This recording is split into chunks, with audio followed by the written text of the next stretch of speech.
happens if you're not providing an electrical layout as a part of your standard CD package?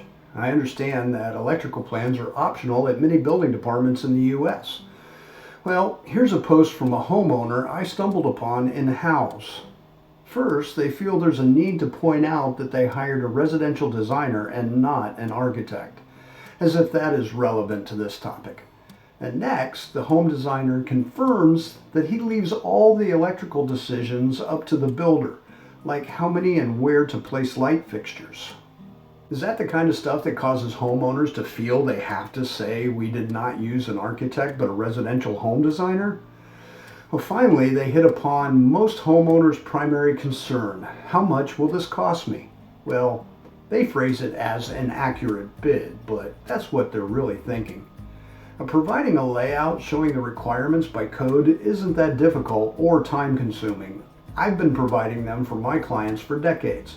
But like I always say, practice doesn't make you perfect. It makes what you practice permanent.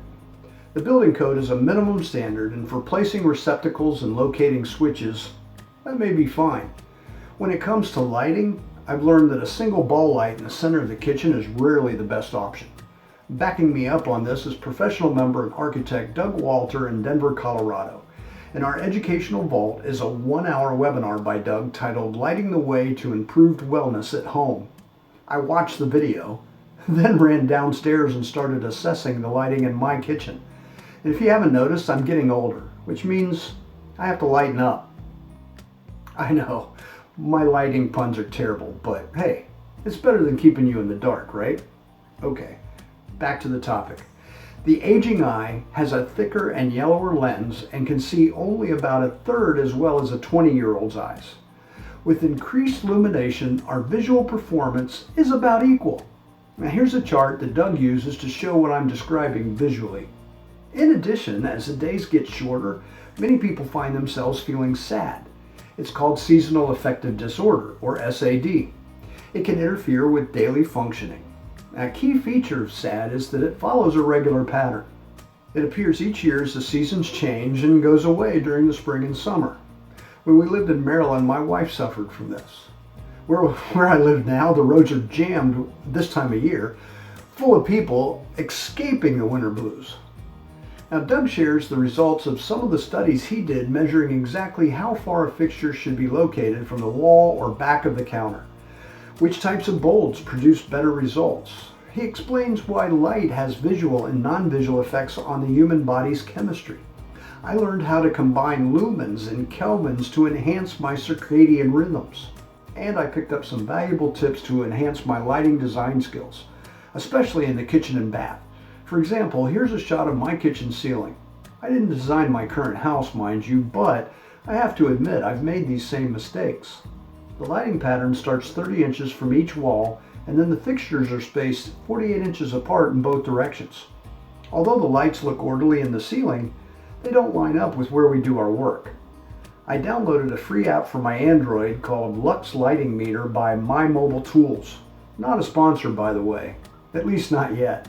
I measured the intensity of the light at the counter level in the areas where I typically work and compared them to the intensity directly below the fixtures. Being only 8 to 12 inches out from under the fixture caused a 20% reduction in lumens. In plan view, the layout looks symmetrical and orderly.